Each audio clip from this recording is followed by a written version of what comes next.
Okay, I had a flight from hell. Just going to say it. My flight was from hell.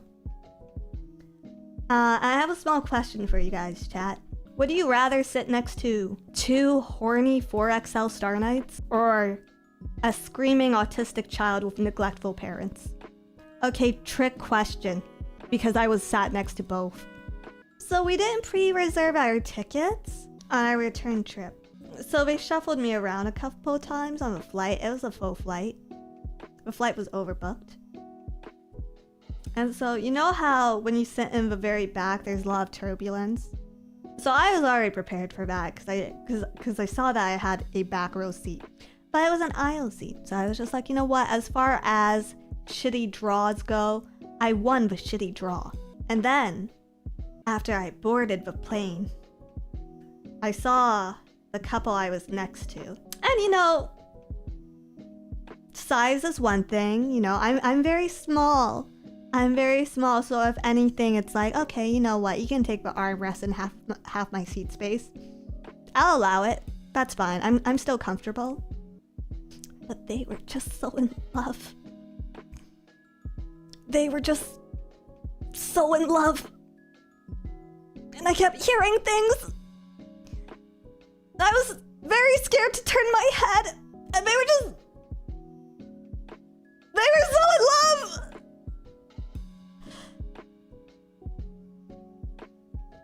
And it's...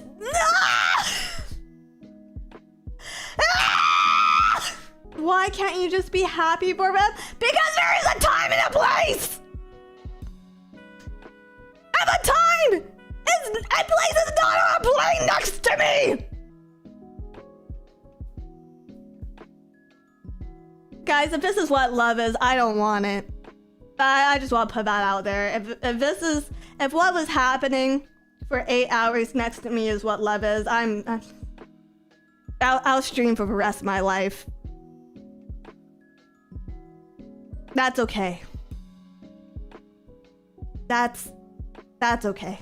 But as if that wasn't enough, across the aisle from me was a very, very loud, screaming and crying child who was very, very clearly nonverbal.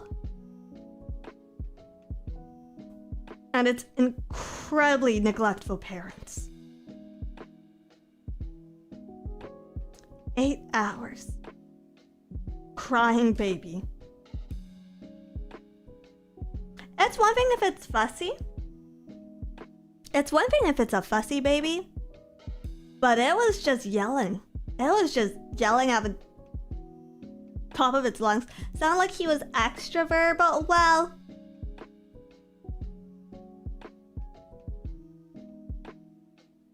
in some ways. Could any of us tell what it was crying for or what it was yelling for? No. And I don't think its mom cared.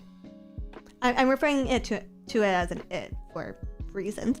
But like the kid's mom just like did not give a fuck. Like it'd be going at it for like 10 minutes before she even like turned to do anything.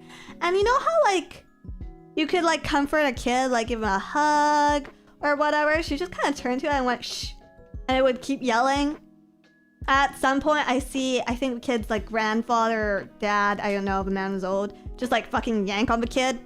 I'm just like, should I like flag down like a flight attendant? Is this abuse? Like, what am I watching? I don't know how to deal with this. I've never been in this situation myself. But it was like very concerning. And I'm not sure if I should have been looking or looking away because it's just like, I don't, you know, like I love children. So like, I want them to be okay. But also, I haven't slept the entire fucking plane ride and I could feel my third eye opening.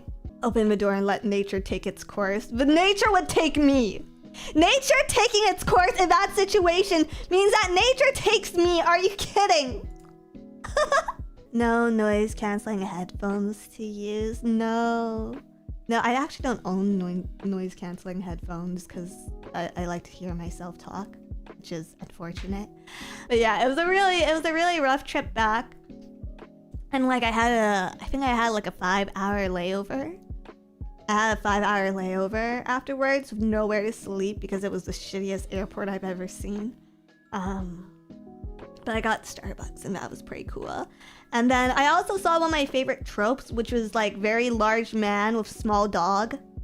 It was very exciting because there was this small little teacup-sized poodle running around the airport, and then there was this very large manly man, and he was like waving and talking to a dog.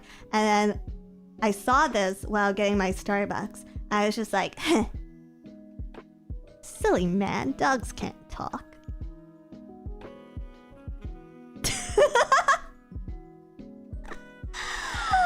And so that was pretty exciting. Did it make the flight worth it? No. But you know, you gotta count your good days.